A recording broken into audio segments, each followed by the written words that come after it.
c'est la semaine de prévention de la noyade. Et à Victoriaville, on a une initiative dont je suis particulièrement fier, soit celle d'offrir les cours de natation gratuitement dans nos piscines extérieures. C'est une initiative qui, je crois, peut être répliquée dans plusieurs municipalités du Québec. J'encourage mes collègues maires et mairesses à faire de même. Suivre des cours de natation gratuitement. Quelques municipalités au Québec offrent cette possibilité aux familles. C'est le cas de Victoriaville. Il y a cette année au Québec 42 personnes qui se sont noyées depuis le début de l'année. C'est 10 de plus qu'à pareille date l'an dernier. Et en cette 30e semaine nationale de prévention de la noyade, nous avons décidé d'inviter le maire de Victoriaville, Antoine Tardif. Bonsoir, Monsieur Tardif. Bonsoir, Mme Blais-Morin. Bonsoir. Et le directeur général de la Société de sauvetage, Reynald Hawkins. Donc, bonsoir, M. Hawkins. Merci. Bonsoir à vous. M. Tardif, d'abord, qu'est-ce qui vous a incité à offrir des cours de natation gratuits à Victoriaville? Bon, Victoriaville est une ville très active au niveau des saines habitudes de vie. On cherche toujours par tous les moyens à faire bouger notre population. L'année dernière, on constatait que dans nos piscines extérieures, l'achalandage était plus ou moins au rendez-vous. Donc, de là était venue l'idée d'offrir les cours de natation gratuitement dans nos piscines pour, d'une part, prévenir les noyades, mais aussi faire bouger notre population et maximiser les infrastructures. On avait eu 80 inscriptions l'année dernière. On est revenu avec l'initiative cette année. On a plus de 160 inscriptions. Donc, c'est une mesure très populaire qui bénéficie à plusieurs jeunes victoriavillois. Et je vous ai entendu dire, M. Tardif, que c'est pas si cher que ça non plus pour votre ville, cette initiative-là. Ben non, on parle d'un montant de 8 800 $ pour offrir des cours de natation gratuitement à 160 jeunes. À Victoriaville, on a un budget d'opération de 105 millions. Donc, je crois que c'est une dépense, je dirais même un investissement qui en vaut évidemment la chandelle et qui permet de prévenir des noyades, mais aussi de faire bouger notre jeunesse dans les piscines de quartier, hein, donc tout près d'où ils habitent, avec leurs amis. Donc, ça fonctionne bien. Puis, justement, comme vous le mentionniez d'entrée de jeu, j'encourage d'autres maires et mairesses à emboîter le pas puis à offrir ces cours de natation-là pour leur population. Justement, M. Hawkins, ça fait plus de 30 ans que vous êtes directeur général de la Société de sauvetage au Québec.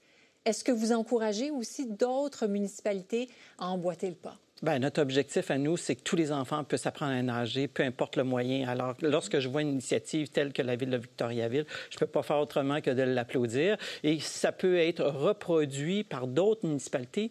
Encore tantôt, là, je disais, avec le nombre de piscines extérieures que nous avons au niveau municipal, bien, l'offre de services là, peut augmenter. Parce que, règle générale, les matinées, les piscines ne sont pas ouvertes. Là, OK? On doit se le dire. Donc, pourquoi pas offrir à la population des cours de natation, d'autant plus qu'avec le réchauffement climatique, on sait, il fait de plus en plus beau, de plus en plus chaud. Alors donc, on n'a plus l'excuse de dire « Ah, mais normalement, c'est froid ». Non, bien au contraire, là, c'est augmenter l'offre de service. Vous avez dit, le but, c'est que le plus d'enfants possible apprennent à nager. Est-ce qu'il y a encore une proportion importante de personnes qui ne savent pas nager au Québec? Bien, si je me base sur une recherche qu'on fait constamment avec le programme Nager pour survivre, qui est supporté par le ministère de Mme Charest, on le voit, là, un enfant sur deux est à risque de noyade âgé entre 8 et 10 ans parce qu'il ne réussit pas ce qu'on recherche, nous, à comment il devrait réagir s'il tombait de façon involontaire dans l'eau. Alors, donc, et souvent, je le dis depuis longtemps, on sait plus se baigner au Québec que de savoir nager. Faire 2-3 coups de brasse, mettre les pieds dans le fond, c'est pas savoir nager. C'est être pris dans la partie profonde d'un plan d'eau qui, plus souvent qu'autrement, est à moins de 15-25 mètres d'un endroit où on pourrait s'accrocher, peu importe l'âge. Donc, faut effectivement investir dans cette approche-là. Et M. Hawkins, vous l'avez dit, les piscines sont généralement pas ouvertes tôt le matin. Puis les enfants se lèvent tôt. Les enfants se lèvent tôt. Mais il y a toute la question du personnel et des sauveteurs et des moniteurs.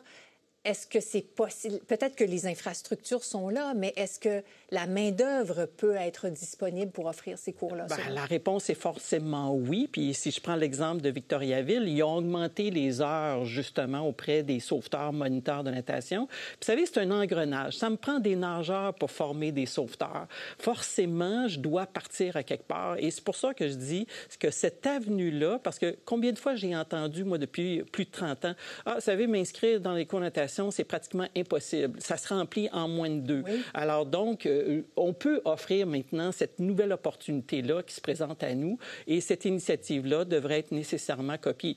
Le rêve le plus ultime que j'ai, celle de ma marraine d'honneur, Sylvie Bernier, pour Nager pour survivre, c'est de faire en sorte que les 95 000 élèves de 8 ans, là, donc 3 ans, puissent faire le programme annuellement. Mais d'ici là, pourquoi profiter justement d'initiatives telles que la Ville de Victoriaville? Parlons-en encore une fois de votre initiative, M. Tardy.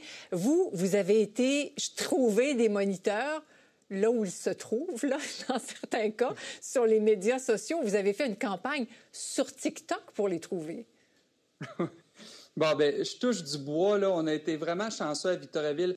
Annuellement, on a toujours notre bassin de sauveteurs, moniteurs qui reviennent pour travailler dans nos piscines. Ils sont âgés entre 15 et 23 ans. Certains sont au secondaire, d'autres à l'université. Puis ils ont une belle gang, puis ils reviennent toujours l'été pour travailler dans nos piscines. Il faut dire qu'on a augmenté aussi le salaire horaire pour nos étudiants à Victoriaville. Puis je suis persuadé aussi qu'avec des initiatives comme celles qu'on déploie, on encourage notre jeunesse dès un jeune âge à s'initier à la natation. Puis bien évidemment, ça peut les inspirer à devenir des sauveteurs, des moniteurs plus tard. Donc, je crois que c'est une formule gagnante.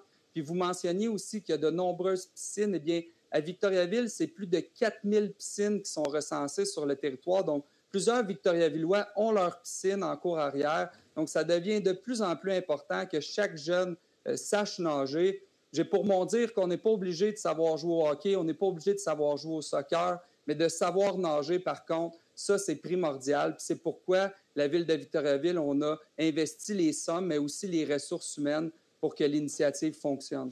Vous parlez, M. Tardif, des salaires offerts aux sauveteurs. Et je me tourne vers vous, M. Hawkins, parce que tout augmente. Bon, tant mieux si on attire des jeunes avec des meilleurs salaires, mais les coûts de la vie augmentent.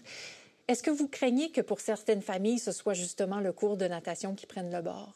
Oui, absolument. Et c'est pour ça que des initiatives comme ça nous permettent, dans le fond, de favoriser toutes les familles du Québec, là, ou du moins de la municipalité. Alors, vous savez, en moyenne, là, on me dit que c'est entre 90 et 120 $ les inscriptions au cours de natation. Peut-être que ça peut venir définitivement faire la différence pour ces familles-là. Monsieur Hawkins, je rappelle que vous êtes directeur général de la Société de sauvetage au Québec. Merci beaucoup. Et Monsieur Tardy, merci de vous être rejoint à nous de Victoriaville. Ça fait un plaisir. Au revoir. Au revoir.